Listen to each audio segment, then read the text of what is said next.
அன்பானவர்களே, இன்றைய தினத்திலே தேற்றரவாளன் என்கிற வார்த்தையின் அடிப்படையிலே பரிசுத்த ஆவியானவரை குறித்த சில சத்தியங்களை, நமது வாழ்வுக்கான நடைமுறை விஷயங்களை நாம் தியானித்து பலனடைய இருக்கின்றோம்.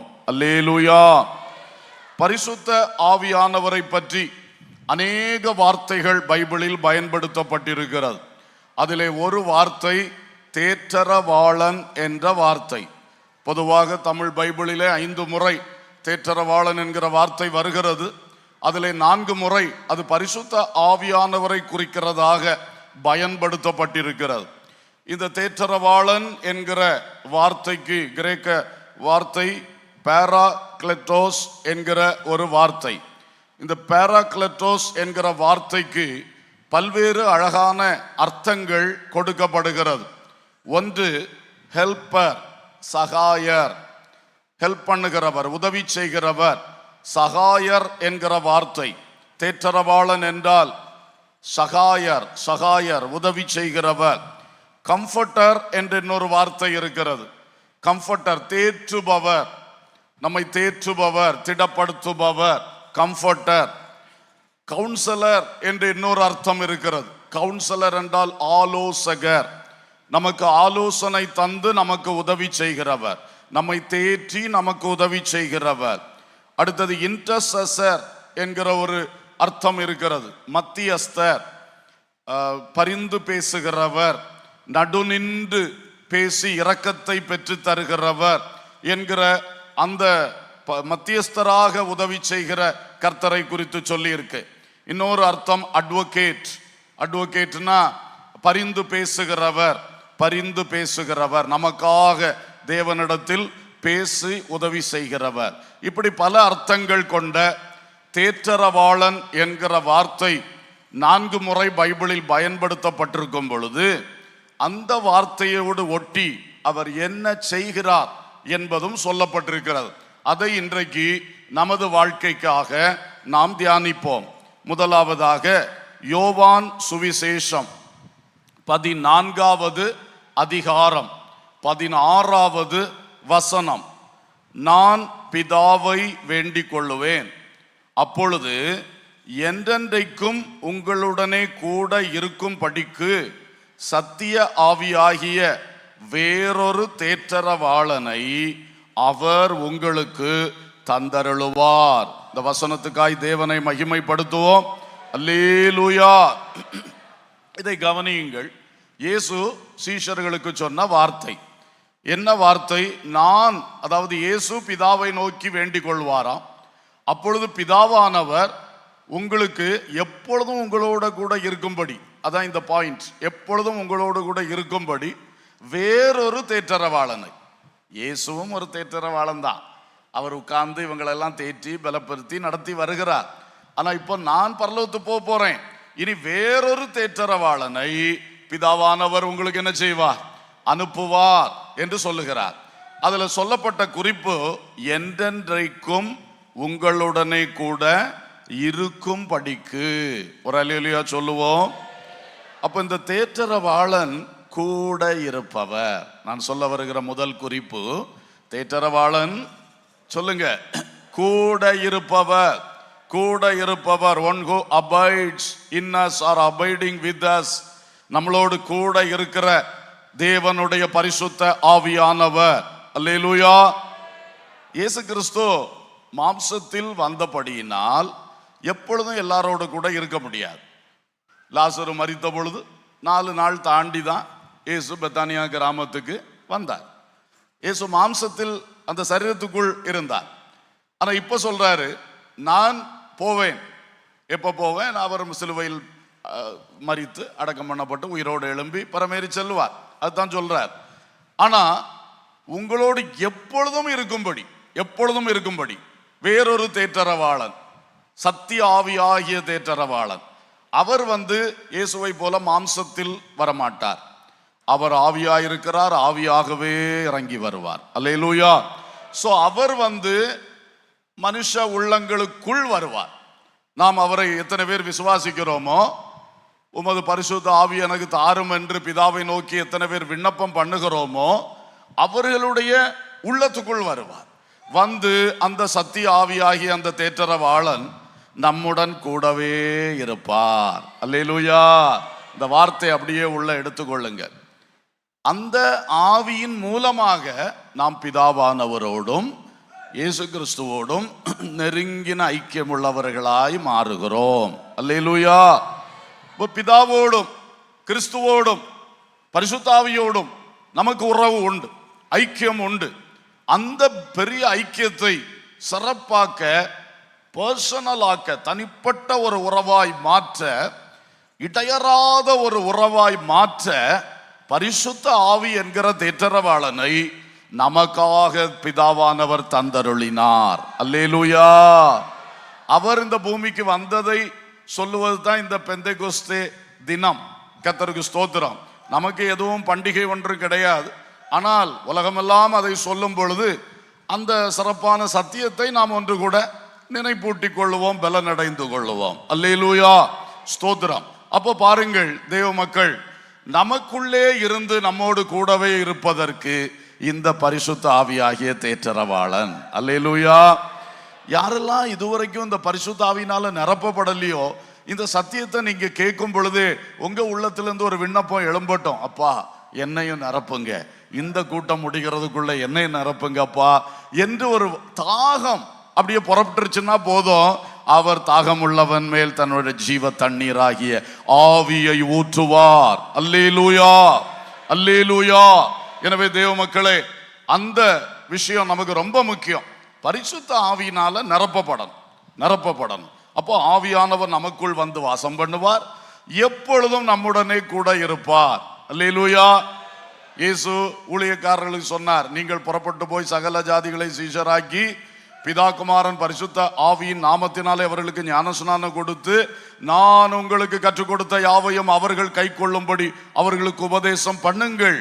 இதோ சொல்லுங்க, இதோ உலகத்தின் முடிவு பரியந்தம் சதா காலங்களிலும் நான் உங்களுடனே கூட இருக்கிறேன். அல்லேலூயா. அவர் எப்படி நம்முடனே கூட இருக்கிறார்? அவருடைய தேற்றரவாளனாகிய ஆவியானவரை நமக்குள்ளே தந்து, அந்த ஆவியின் மூலம் பிதாவின் வலது பாரிசத்தில் இருக்கிற இயேசு கிறிஸ்து எப்பொழுதும் நம்முடனே கூட இருக்கிறார். அல்லேலூயா. இந்த ஆவியின் மூலம் உயர்வுன்னதமான சிங்காசனத்தில் வீற்றிருக்கிற பிதாவாகிய தேவன் எப்பொழுதும் நம்முடனே கூட இருக்கிறார். அல்லேலூயா. இது ஆச்சரியமான விஷயம், ஆனால் உண்மையிலும் உண்மையான விஷயம். அல்லேலூயா. எத்தனை தேவ பிள்ளைகள் உங்கள் வாழ்விலே பரிசுத்த ஆவியினால் நிரப்பப்பட்டிருக்கிறீங்களோ, உங்களுடனே கூட கர்த்தர் இருக்கிறார். அல்லேலூயா.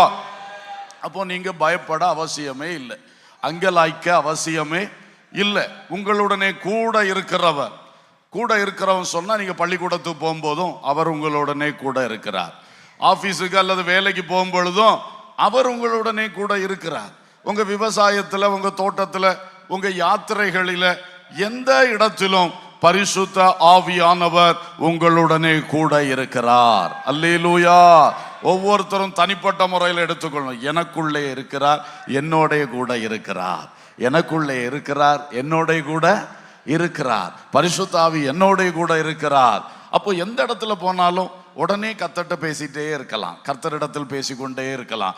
ஒவ்வொரு சூழ்நிலையும் அவர்கிட்ட சொல்லிக்கிட்டே இருக்கலாம். ஒவ்வொரு நேரத்தில் அவர்கிட்ட ஆலோசனை கேட்டுக்கொண்டே இருக்கலாம், பாதுகாப்பை கேட்டுக்கொண்டே இருக்கலாம். அவர் அழகாய் உங்களை நடத்துவார். அல்லேலூயா. ஆனா விஷயம் என்ன? பைபிள்ல இருக்கக்கூடிய சத்தியம், எந்த சத்தியமும் நம்ம வாழ்க்கையில செயலாகணும்னா விசுவாசம் தேவை. அல்லேலூயா. இப்ப நாம எந்த சத்தியத்தை விசுவாசித்து உள்ள எடுத்துக்கொள்ளுகிறோமோ அது நம்ம வாழ்க்கையில நடக்கும். மற்றது எழுதி இருந்தாலும் வாழ்க்கையில நடக்காது. அப்ப இந்த சத்தியத்தையும் நாம் பைபிள்ல எழுதியிருக்குன்னு வாசித்து விட்டு போனா நடக்காது. அதை விசுவாசித்து எனக்குள் ஆவியானவரை பெற்றுக் கொண்டிருக்கிறேன், அவர் எப்போதும் என்னோடு இருக்கிறார். ஹல்லேலூயா. இதை சிந்திக்கணும், இதை விசுவாசிக்கணும். கஷ்ட நேரம் வரும் பொழுது, கைவிடப்பட்ட வேளை வரும் பொழுது, தனிமைப்படுத்தப்பட்ட சூழ்நிலை வரும் பொழுது அறிக்கை செய்யணும், ஆவியானவரே நீங்க என்னோட இருக்கிறீங்க. ஹல்லேலூயா. நான் தனிமை அல்ல, நான் ஒதுக்கப்பட்ட அல்லது கைவிடப்பட்ட நிலை எனக்கு கிடையாது. என்னோடு எப்பொழுதும் நீர் இருக்கிறீர். அல்லேலூயா.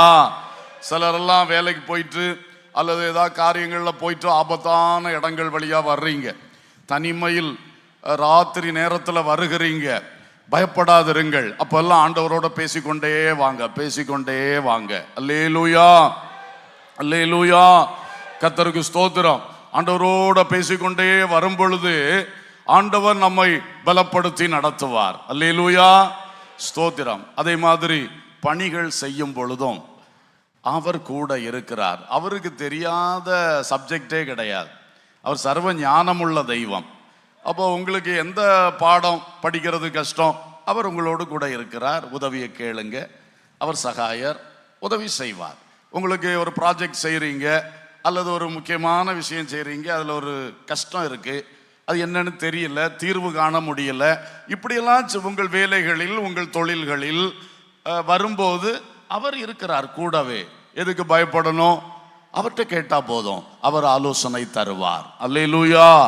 அவர் எல்லா உதவியும் நமக்கு தருவார். பயம் வந்துருது, திடீர்னு பயம் வரும் பொழுது ஆவியானவர் என்னோடு கூட இருக்கிறார். அல்லேலூயா. இப்படி எல்லா விஷயத்திலும் கர்த்தர் என்னோடு கூட இருக்கிறார் இருக்கிறார் என்கிற ஒரு விசுவாசத்தை நீங்கள் அதிகமாக வளர்த்து கொள்ளுங்க. அந்த விசுவாசத்தை அடிக்கடி அறிக்கையும் பண்ணுங்க. அறிக்கை பண்ணும்போது ஸ்ட்ராங்கா அது உறுதிப்படும். அது உறுதிப்பட நமக்கு வாழ்க்கையில டெய்லி நல்ல பிரயோஜனங்களை அப்படியே நம்ம அனுபவிக்க முடியும். அல்லேலூயா. பரிசுத்த ஆவியானவர் நமக்கு தேற்றரவாளன், துணையாளர், அவர் உதவி செய்கிறவர், துணை நிற்கிறவர், நம்மோடு கூட இருக்கிறவர். அல்லேலூயா. பரிசுத்த ஆவியே பக்தர்கள் துணையாளரே, பரிசுத்த ஆவியே பக்தர்கள் துணையாளரே, கூட இருப்பவரே, குறைகள் தீர்ப்பவரே, கூட இருப்பவரே, குறைகள் தீர்ப்பவரே, பரிசுத்த ஆவியே பக்தர்கள் துணையாளரே, பரிசுத்த ஆவியே பக்தர்கள் துணையாளரே. அல்லேலூயா. இரண்டாவதாக யோவான் சுவிசேஷம் 14ஆம் அதிகாரம் 26ஆம் வசனம். 14:26. என் நாமத்தினாலே பிதா அனுப்ப போகிற பரிசுத்த ஆவியாகிய தேற்றரவாளனே எல்லாவற்றையும் உங்களுக்கு போதித்து நான் உங்களுக்கு சொன்ன எல்லாவற்றையும் உங்களுக்கு நினைப்பூட்டுவார். அல்லேலூயா. இப்ப இயேசு பரிசுத்த ஆவியை பற்றி இன்னொரு வார்த்தை சொல்றார். இந்த தேற்றரவாளன், இந்த சகாயர், அவர் என்ன செய்வார் தெரியுமா? உங்களுக்கு போதிப்பார். ஒரு அல்லேலூயா சொல்லுவோம். நான் சொன்னதை உங்களுக்கு நினைப்பூட்டுவார் என்று இயேசு சொன்னார். இப்ப இதுல ரெண்டு காரியம் ஆவியானவர் செய்கிறது சொல்லப்பட்டிருக்கிறது. நம்மோடு கூட இருக்கிறார், கூட இருப்பவர் நம்மோடு பேசிக்கொண்டே இருப்பார். அல்லேலூயா. போதனை செய்வார், டீச் பண்ணுவார், நம்மளுக்கு டீச் பண்ணுவார், நம்மளுக்கு நினைவூட்டுவார், நினைப்பூட்டுவார். ரெண்டு அழகான பணிகள் இந்த தேற்றரவாளன் நமக்கு உதவிகரமாக செய்து கொண்டே இருக்கிறார். இதையும் நாம் விசுவாசிக்கும் பொழுது கட்டாயம் அவரிடத்திலிருந்து பெற்று அனுபவிக்க முடியும். அல்லேலூயா. போதிக்கிறது எவ்வளவு பெரிய பாக்கியம். இன்னைக்கு சிலருக்கு போதனை பிடிக்காது, டீச்சிங் என்பது பிடிக்காது. ஆனா ஒருத்தர் நம்மளோட கூட இருந்து நமக்கு சொல்லி தந்து கொண்டே இருப்பது உண்மையில் பெரிய பாக்கியம். எத்தனை பேர் அது பாக்கியம்னு சொல்றீங்க? உண்மை. நம்மளுக்கு நிறைய காரியத்தில் நமக்கு தெரியாது. அதாவது கற்றது கையளவு அப்படி சொல்லுவாங்க. நம்ம எவ்வளவு படித்தாலும் அது எவ்வளவுதான், கொஞ்சம் ஒரு கையளவு தான். ஏன்னா உலகம் பெருசு, அதுலயும் அகிலாண்டம் என்பது மகா பெருசு, பரலோகம் என்பது மகா பெருசு. இதையெல்லாம் அறிந்தவன் யார்? ஒருவரும் கிடையாது, ஒருவரும் கிடையாது. அப்ப நாம அறிந்தது எவ்வளவு? சும்மா கொஞ்சம், சும்மா கொஞ்சம். அதை வச்சுட்டு வாழ்க்கையை வெற்றியா நடத்திட முடியாது. அதை வச்சுட்டு நம்முடைய அந்த வேலையை நம்ம தரம்பட செய்திட முடியாது. நம்முடைய தொழிலை கூட நேர்த்தியா நடத்தி கொள்ள நம்மளால முடியாது. விவசாயமும் சரி, மிருக ஜீவன் வளர்ப்பும் சரி, கைத்தொழிலும் சரி, எதுவுமே நம்ம படிச்சதை வச்சு ரொம்ப ஒன்றும் ஓடாது. அடுத்து பாருங்க, புதுசா ஒரு டெக்னாலஜி வந்தா நம்ம ஐயோ ஐயோன்னு இருக்கோம். புதுசா டெக்னாலஜிகள் வந்து என்ன தெரியுது? யாருக்கு தெரியுது இல்லையா? அப்புறம் அது பழகிறதுக்கு படாத பாடு.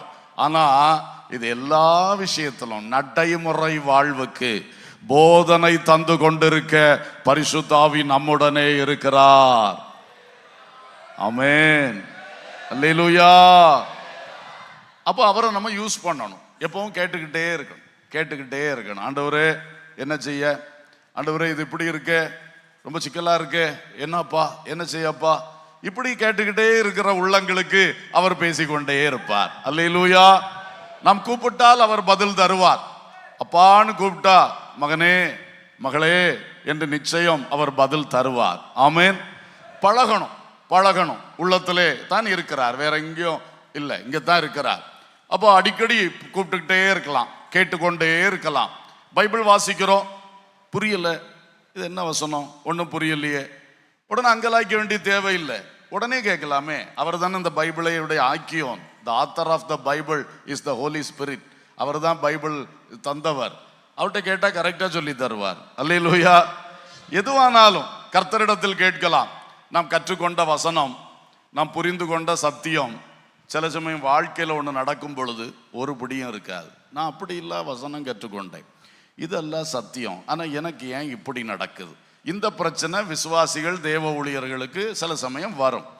அப்பவும் மனம் குழம்ப வேண்டாம், அதுக்கு தான் தீர்வு தர்றதுக்கு இங்கே இருக்கிறாரே.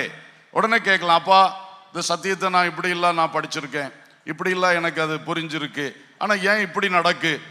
அப்படி கர்த்தரிடத்திலே நாம் கேட்கும் பொழுது அழகா இன்னும் சில வசனங்களை நமக்கு நினைப்பூட்டி தரலாம், அல்லது சில சிந்தைகளை நமக்குள் எழுப்பலாம்.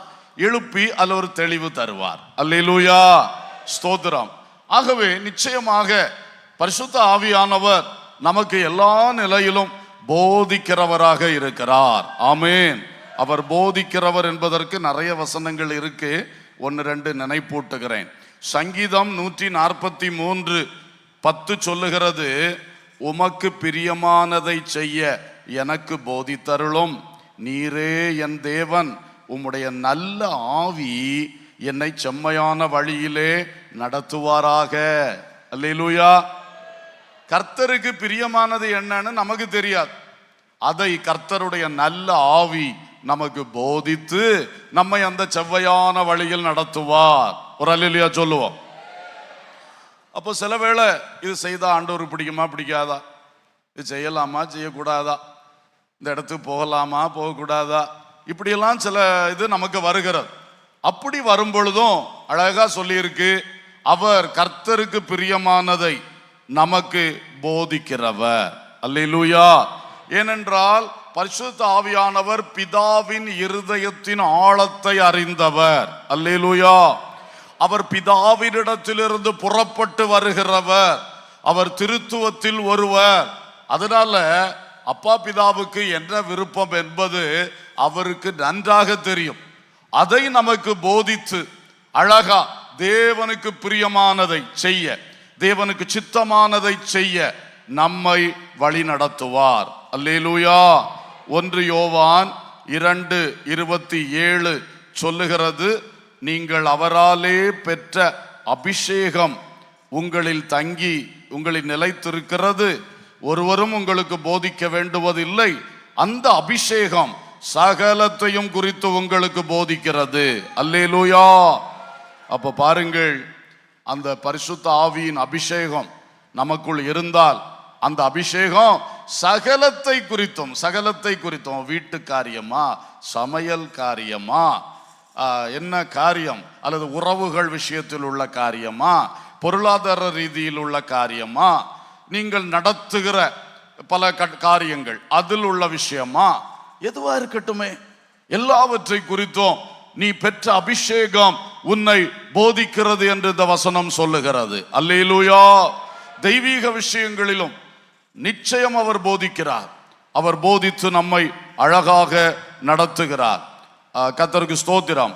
பாருங்கள், அதோடு பவுல் சொல்லுவார் 1 கொரிந்தியர் 2:13, நாங்கள் மனுஷ ஞானம் போதிக்கிற வார்த்தைகளாலே பேசாமல் பரிசுத்த ஆவி போதிக்கிற வார்த்தைகளாலே பேசி ஆவிக்குரியவைகளை ஆவிக்குரியவைகளோடே சம்பந்தப்படுத்தி காண்பிக்கிறோம். அல்லேலூயா. பவுல் சொல்லுகிறார், நாங்கள் படித்துவிட்டு வந்து அறிவு சொற்பொழிவு ஆற்றுகிறது இல்லை, நாங்கள் பரிசுத்த ஆவியினிடத்தில் கற்றுக்கொண்டு அவர் எங்களுக்கு போதிக்கிறார், அதை நாங்கள் உங்களுக்கு போதிக்கிறோம். அவர் போதிக்கிற ஆவிக்குரியவைகளை ஆவிக்குரியவைகளோடு சம்பந்தப்படுத்தி பேசுகிறோம். அல்லேலூயா. இதுதான் பிரசங்கம். பிரசங்கம் என்பது பரிசுத்த ஆவி போதிக்கிற வார்த்தை. அதை பரிசுத்த ஆவியில் நிறைந்து கர்த்தருடைய ஊழியக்காரன் அதை ஆவிக்குரியவைகளை ஆவிக்குரியவைகளோட ஒப்புமைப்படுத்தி பேச வேண்டும். அப்பொழுது சத்தியம் வெளிப்படும். அல்லேலூயா, அல்லேலூயா. எனவே பரிசுத்த ஆவியின் போதனை குறித்து இப்படி நிறைய சொல்லி இருக்கிறது. கர்த்தருக்கு ஸ்தோத்திரம். ஹல்லேலூயா, பிரைஸ் தி லார்ட், ஸ்தோத்திரம். இன்னும் பாருங்கள், அந்த பரிசுத்த ஆவியின் போதனையில் இன்னொரு முக்கியமான விஷயம் வரங்கள். அவர் அவரே நமக்குள்ள இருந்து நம்மளை போதித்து நடத்துகிறார். அதோடு கூட என்ன பண்றாருன்னா, சிலருக்கு சில விசேஷித்த ஆவியின் வரங்களை தருகிறார். 1 கொரிந்தியர் 12:8 ஒருவனுக்கு ஆவியினாலே ஞானத்தை போதிக்கும் வசனமும் வேறொருவனுக்கு அந்த ஆவியினாலேயே அறிவை உணர்த்தும் வசனமும். அப்படியே தொடர்ந்து 9 ஆவியின் வரங்களை பற்றி பேசியிருக்கிறது. அதிலே ஒரு வரம் போதிக்கும் வரம், ஞானத்தை போதிக்கும் வசனம் என்கிற வரம். அல்லேலூயா. இது சில தேவ ஊழியர்களுக்குள் இருக்கும் பொழுது அவர்கள் அந்த வசனங்களுடைய வியாக்கியானங்களை, வசனத்தின் ஆழத்தில் இருக்கிற உண்மை தாற்பயங்களை தெளிவாய் எடுத்து கூறுகிற அந்த கிருபை வெளிப்பட்டு கொண்டிருக்கிறது. அல்லேலூயா. சிலருக்கு அதை விசேஷமாக வைத்திருக்கிறார். அவர்கள் நல்ல டீச்சிங், நல்ல போதனைகள் கொடுக்கிற, சத்தியத்தை கலப்பில்லாமல் தெளிவுற பகுத்து போதிக்கிற அந்த கிரியை அவர்களிலிருந்து வெளிப்பட்டு கொண்டே இருக்கும். அல்லேலூயா, ஸ்தோத்திரம். அடுத்தது பிரீச்சிங், வசனத்தை பேசுகிறது, அதுவும் அறிவை உணர்த்துகின்ற வசனம். அது அடிக்கடி பேசப்படும் பொழுது ஆவியினாலே மக்கள் உணர்த்தப்படுகிறார்கள், சீர்திருந்துகிறார்கள், கிரியைகள் உண்டாகிறது. அப்போ இது வரங்களில் ஒன்றாகவும் இருக்கிறது. இந்த வரத்தையும் இதே ஆவியானவர் தான் நமக்கு தருகிறார். அல்லேலூயா, ஸ்தோத்திரம். இன்னொன்று அவர் போதிக்கிற இன்னொரு விஷயம், லூக்கா 12:11-12 வசனங்கள் வாசிங்க. லூக்கா 12:11-12 வசனங்கள். அன்றியும் ஜெப ஆலய தலைவர்களுக்கும் துரைத்தனத்தார்களுக்கும் அதிகாரம் உள்ளவர்களுக்கும் முன்பாக உங்களை கொண்டு போய் விடும்போது எப்படி என்னத்தை மாறுத்திரமாக சொல்லுவோம் என்றும் எதை பேசுவோம் என்றும் கவலைப்படாதிருங்கள். நீங்கள் பேச வேண்டியவைகளை பரிசுத்த ஆவியானவர் அந்நேரத்திலே உங்களுக்கு போதிப்பார் என்றார். அல்லேலூயா. இப்ப திடீர்னு நம்முடைய மிஸ்ஸஸ் ஷைனி சால்பின் சாட்சி சொல்லும்போது சொன்னார்கள், அவர்கள் இந்த காவல்துறையினரால் கைது செய்யப்பட்ட பொழுது, விசாரிக்கப்பட்ட பொழுது அவர்களுக்கு என்ன பதில் கொடுக்க வேண்டும் என்று தெரியாது. ஆனால் அந்த இடத்தில் அவர்கள் பரிசுத்த ஆவியினால் நிறைந்தவர்களாய் இருந்தபடியினாலே ஆவியானவர் அவர்கள் பேச வேண்டிய வார்த்தைகளை அவர்களுக்கு போதித்தார். அல்லேலூயா. அந்த சாட்சியை நாம் கேட்டோம். இது அவர்களுக்கு மட்டுமல்ல, எல்லாருக்கும் அங்க சொல்லி இருக்கிறது, ஜெப ஆலய தலைவர்களுக்கு முன்பாக. இது யாரு? மதவாதிகள். அன்றைக்கு யூத மதம் ரொம்ப வைராக்கியமா நின்றது. அதுதான் கிறிஸ்து மார்க்கத்துக்கு எதிராக ரொம்ப செயல்பட்டது. அப்ப அதுல இவங்க எல்லாம் அந்த மதத்தை சேர்ந்தவர்கள், ஜெப ஆலய தலைவர்கள் என்ற கூட்டத்தார். ஒரு ஜெபாலயத்துல போய் வசனத்தை பேசுனா உடனே பிடிச்சு வச்சு விசாரிப்பாங்க. நீ அப்படி பேசுற, இப்படி பேசுற, அப்படி அப்படி. இந்த மதவாதிகளுக்கு முன்பாக நம்மை கொண்டு நிறுத்தும் பொழுது நமக்கு என்ன பேசணும், அவங்க என்ன கேள்வி கேட்பாங்க, ஒண்ணுமே தெரியாது. பயப்பட வேண்டாம். பரிசுத்த ஆவியானவர் உங்களுக்குள் இருந்தால் போதும், அவரோடு நீங்க ஐக்கியமா இருந்தால் போதும், அவர் அந்த நேரத்தில் பேச வேண்டிய வார்த்தையை உங்களுக்கு போதிப்பார். ஒரு அல்லேலூயா சொல்லுவோம்.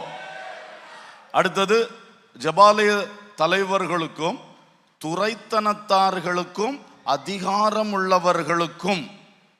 துரைத்தனத்தார் இந்த பிரபு வர்க்கம், இந்த ஸ்தோத்திரம் யாரு, இந்த பியூரோக்ரஸின்னு சொல்லுவாங்க, அதிகாரத்தில் இருக்கிறவர்கள், அப்படியெல்லாம் இருக்கு. அப்புறம் ஆளுகை செய்கிறவர்கள் இருக்கிறாங்க. அப்போ இது மதவாதிகளுக்கு முன்பாகவும் சரி, அரசு அதிகாரிகளுக்கு முன்பாக கொண்டு போய் விட்டு விசாரிப்பார்கள். போலீஸ்காரர்கள் விசாரிக்கிறார்கள், ரெவன்யூ ஆபீசர்ஸ் கூப்பிட்டு விசாரிப்பார்கள். நிறைய விசாரணைகள் எல்லாம் இருக்கிறது இந்த உலகத்துல. ஆனால் அப்படிப்பட்ட அரசு தரப்பு அந்த விசாரணைகள் உங்களுக்கு வந்தாலும் நீங்கள் பயப்பட தேவையில்லை. பரிசுத்த ஆவியானவர் நீங்கள் பேச வேண்டிய வார்த்தைகளை உங்களுக்கு போதிப்பார். அல்லேலூயா, அல்லேலூயா, ஸ்தோத்திரம். ஆகவே பரிசுத்த ஆவியானவர் போதிக்கிற இந்த நல்ல அனுபவங்களை குறித்து நாம் பார்த்தோம். அல்லேலூயா. நான் உனக்கு போதித்து நடக்கும் வழி காட்டி, நான் உனக்கு போதித்து நடக்கும் வழி காட்டி, யோசனை சொல்லுவேன், யோசனை சொல்லுவேன், என்றுரைத்த தேவனோடென்றும் ஜீவிப்பேன். யோசனை சொல்லுவேன், என்றுரைத்த தேவனோடென்றும் ஜீவிப்பேன். செய்குவேனே தேவனுக்கு மகிமையாய் கிருபை பெருகவே. ஸ்தோத்திரம் செய்குவேனே தேவனுக்கு மகிமையாய் கிருபை பெருகவே. அல்லேலூயா. நம்மோடு கூட இருக்கிற பரிசுத்த ஆவியாகிய தேற்றரவாளன், நமக்கு போதித்து நம்மை நடத்துகிற பரிசுத்த ஆவியாகிய தேற்றரவாளன், இயேசு சொன்னவைகளை நமக்கு நினைப்பூட்டி நடத்துகிறவர். என்னைக்கோ ஆண்டவர் தந்த வாக்கு தத்தம் மறந்தே போயிருக்கும், திடீரென்று ஆவியானவர் நினைப்பூட்டி தருகிறார். இதை அனுபவித்தவர்கள் ஒரு அல்லேலூயா சொல்லுவோம். இவ்வளவு பேர் அனுபவிச்சீங்களா? மிகுந்த சந்தோஷம். கர்த்தருக்கு ஸ்தோத்திரம். வசனம் படிச்சிருப்போம், சத்தியத்தை அறிந்திருப்போம், கேள்விப்பட்டிருப்போம், பலவேளை அதை பற்றி ஒரு சிந்தனை வராது. ஆனால் தக்க சமயம் வரும் பொழுது அதை நினைப்பூட்டி தருகிற ஆவியானவர். அல்லேலூயா. சரி, மூன்றாவதாக இந்த தேற்றரவாளன் என்ற வார்த்தை யோவான் 15ஆம் அதிகாரம் 26ஆம் வசனம். 15:26. பிதாவினிடத்திலிருந்து நான் உங்களுக்கு அனுப்ப போகிறவரும் பிதாவினிடத்திலிருந்து புறப்படுகிறவருமாகிய சத்திய ஆவியான தேற்றரவாளன் வரும்போது அவர் என்னை குறித்து சாட்சி கொடுப்பார். அல்லேலூயா. அவர் இயேசுவை குறித்து சாட்சி கொடுப்பார் என்று இயேசு கூறினார். ஒரு அல்லேலூயா சொல்லுவோம். பரிசுத்த ஆவியானவர் நமக்குள் இருக்கும் பொழுது நாம கிறிஸ்து இயேசுவை பற்றின விசுவாசத்திலே அதிக உறுதி உள்ளவர்களா இருக்க முடியும்.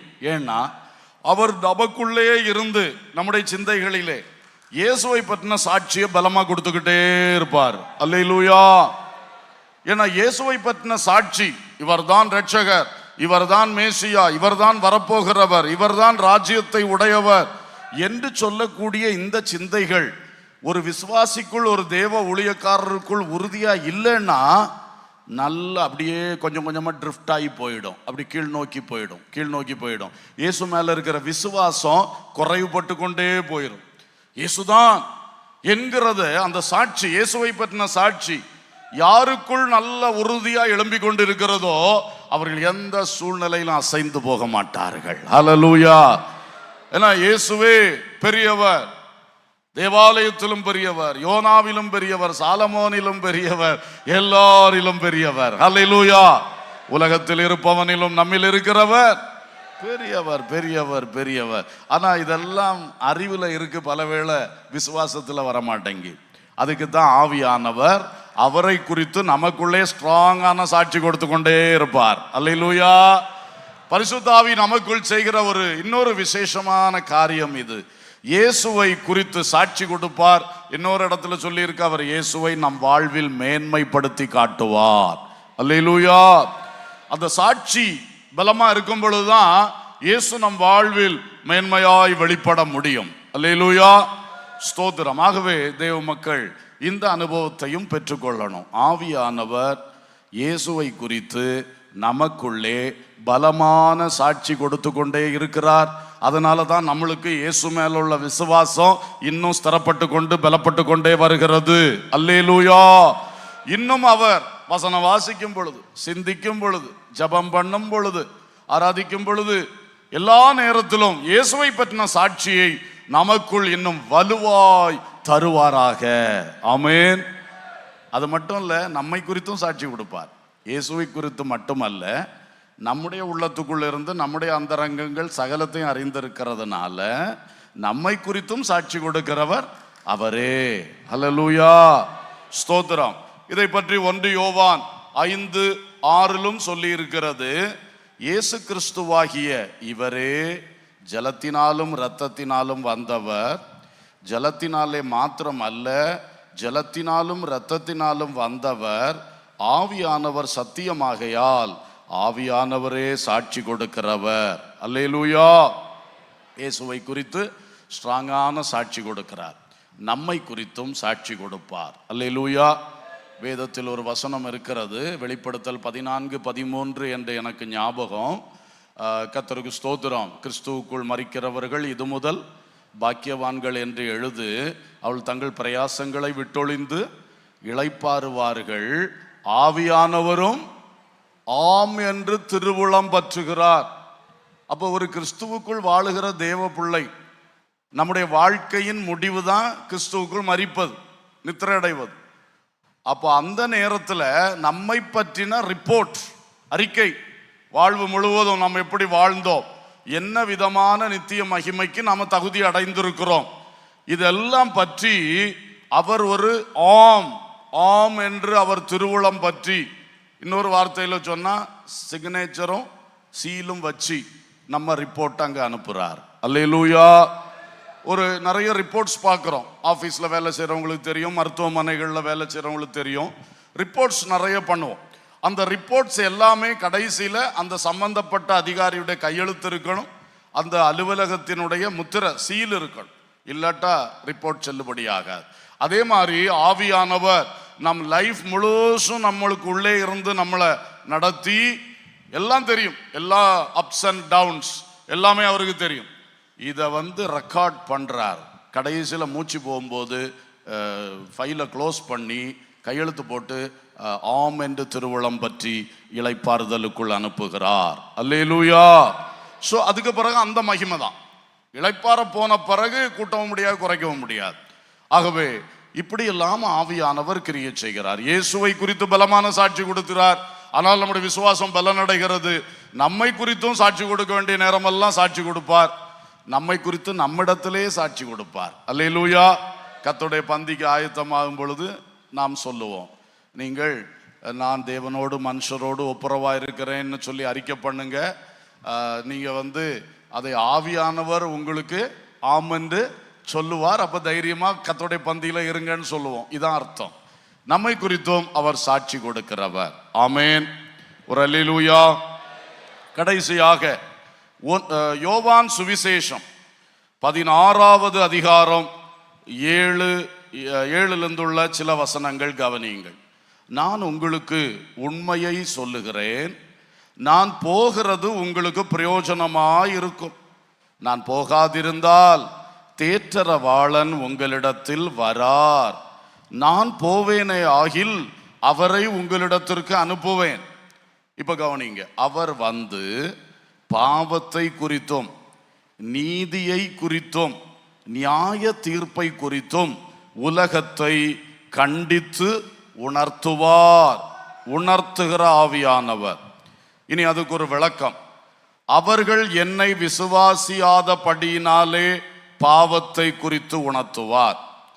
நீங்கள் இனி என்னை காணாதபடிக்கு நான் என் பிதாவினிடத்திற்கு போகிறபடியினாலே நீதியை குறித்து உங்களுக்கு உணர்த்துவார்.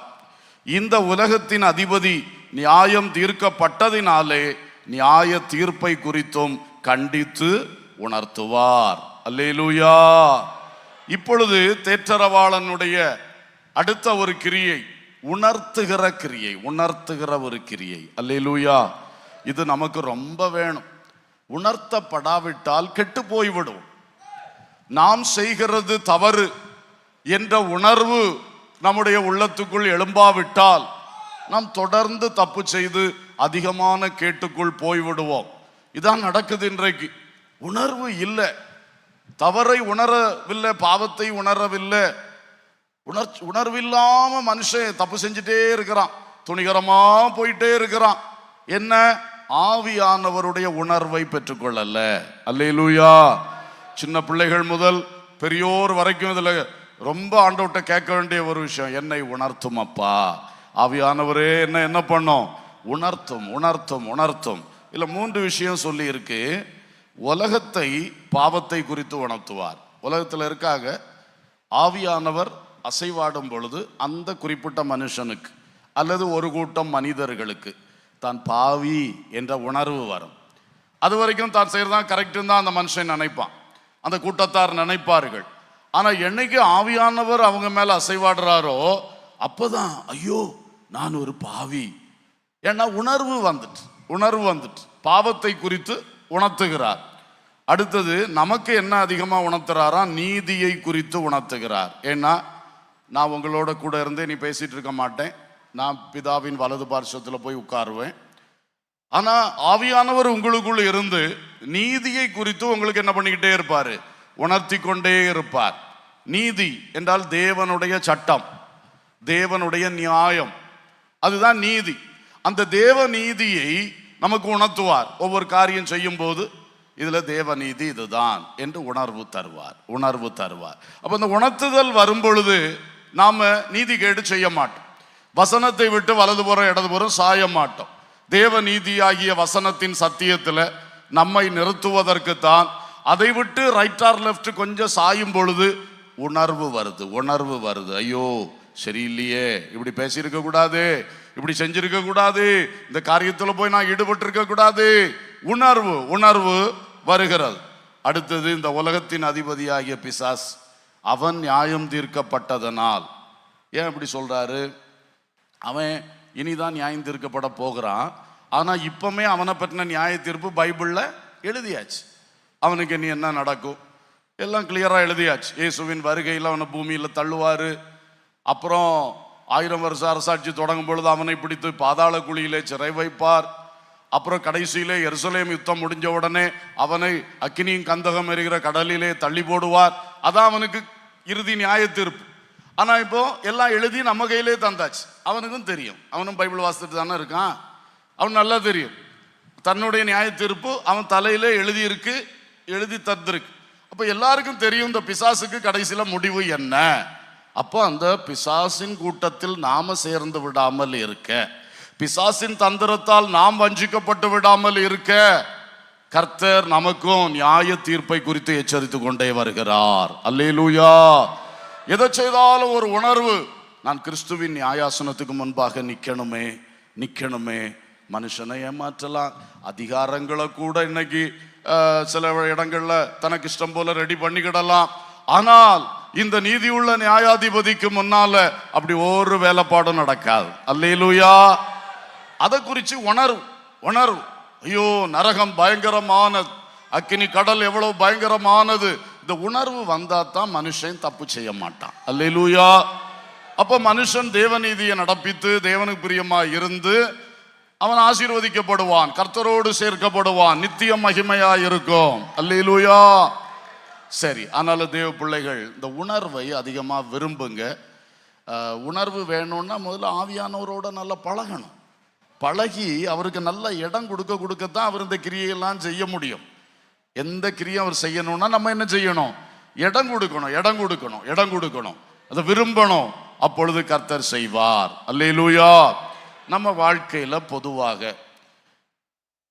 ஆண்டவர் நமக்கு ஒரு தவறு வந்துட்டுன்னா, ஒரு கூடுதலோ குறைவோ வலதுபுறமோ இடதுபுறமோ அப்படி ஒரு தவறு வந்துட்டுன்னா, முதல்ல அவர் செய்கிற வேலை உணர்த்துகிற வேலை. அல்லேலூயா. உணர்த்துவார். வசனம் வாசிக்கும் போது உணர்த்துவார், பிரசங்கம் கேட்கும் போது பிரசங்கத்தின் மூலம் உணர்த்துவார், சொப்பனங்கள் தரிசனங்கள் மூலமும் உணர்த்துகிறார். சிலருக்கு உள்ளத்துக்குள்ளேயே சிந்தனையிலே உணர்த்துறார். சிலருக்கு சாதா மற்றவர்களோடு பேசும் பொழுது பழகும் பொழுது அவங்க பேசுகிற வார்த்தை, அவங்களுக்கு இதெல்லாம் தெரியாது, ஆனால் அவங்க பேசுகிற வார்த்தை மூலமே நம்மை உணர்த்துவார். ஒரு சம்பவம் நம்ம வாழ்க்கையில் திடீர்னு நடக்கும், அதன் மூலமும் கர்த்தர் நம்மளை என்ன பண்ணுவார், உணர்த்துவார். உணரும் பொழுது, அந்த உணர்த்தும் பொழுது கீழ்ப்படியணும், ஆண்டவர் கையில் நம்மளை தாழ்த்தணும், திருந்தணும். நம்முடைய தவறை விட்டு என்ன செய்ய வேண்டும், திருந்தணும், மன்னிப்பு கேட்கணும், அறிக்கை பண்ணி கர்த்தரிடத்தில் அறிக்கை பண்ணி மன்னிப்பு கேட்கணும். அப்போ அந்த உணர்விலே நல்ல பிரயோஜனம் வந்துடும், நல்ல திருத்தம் வந்துடும், நாம் கர்த்தருக்குள் மேன்மையாய் முன் செல்ல முடியும். அல்லேலூயா. சிலர் இந்த உணர்வு தரும்போது அதை ஏற்றுக்கொள்றதில்லை. இதயம் கடினமா இருக்கும், அல்லது ஆவியானவரோடு அந்த பேசுகிற பழக்கம் இருக்காது, ஒரு நிர்விசாரமான போக்கா இருக்கும். இந்த மாதிரி இருக்கும்போது பாருங்க, அந்த உணர்த்தும் போது அதை உணர்றதும் இல்லை, திருந்துறதும் இல்லை. அப்ப அடுத்த ஸ்டேஜ் ஆண்டவர் என்ன செய்யறாருன்னா, தகப்பன் தான் நேசிக்கிற புத்திரனை சிட்சிக்கிறது போல, இது அடுத்த ஸ்டேஜ். முதல்ல உணர்த்தினாரு, நம்ம திருந்தல. அடுத்தது ஒருவேளை சில நாட்கள் உணர்த்துவார், சிலருக்கெல்லாம் கொஞ்சம் லாங்காகவே உணர்த்துவார், அதெல்லாம் அவருடைய விஷயம், டைமிங்ஸ் எல்லாம். அடுத்த ஸ்டேஜ் சிட்சை. ஒரு தகப்பன் தன் பிள்ளையை அடிக்கிறது போல, புரியுதா?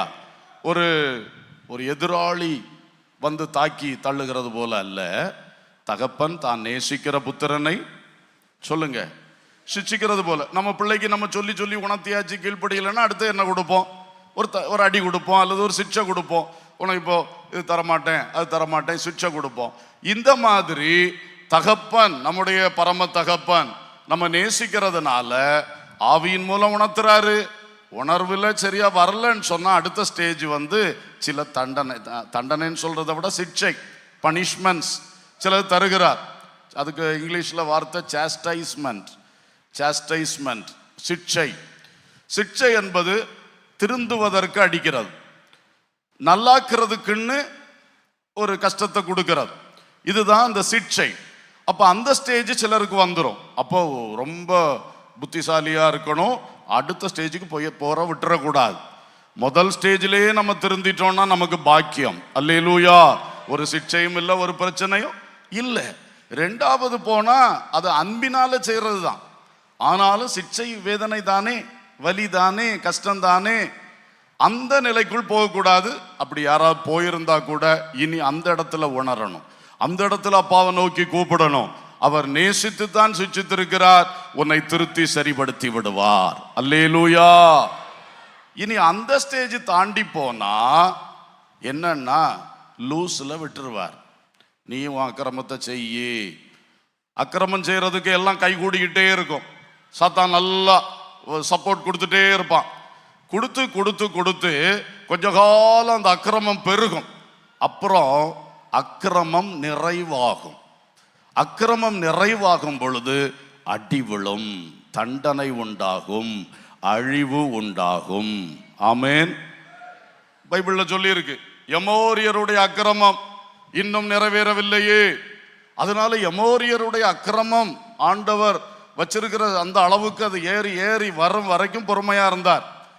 அந்த எமோரியருடைய அக்கிரமம் நிறைவேறின உடனே டக்குன்னு யோசுவா தலைமையில் அந்த இஸ்ரவேலரை கானானுக்குள்ள கொண்டு போனார்.